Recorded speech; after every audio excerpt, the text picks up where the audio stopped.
Magandang umaga po sa ating lahat at sa araw na ito ipapakita ko sa inyo ang isang paraan kung paano tayo gumawa ng simpleng taniman ng gulay. Ito po yung ginawa ko. Ito po yung sitaw na 45 days. Ayan malaki na, medyo malaki na po sila.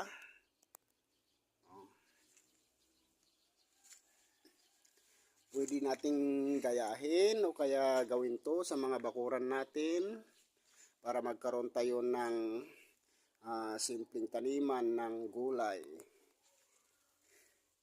Ayan.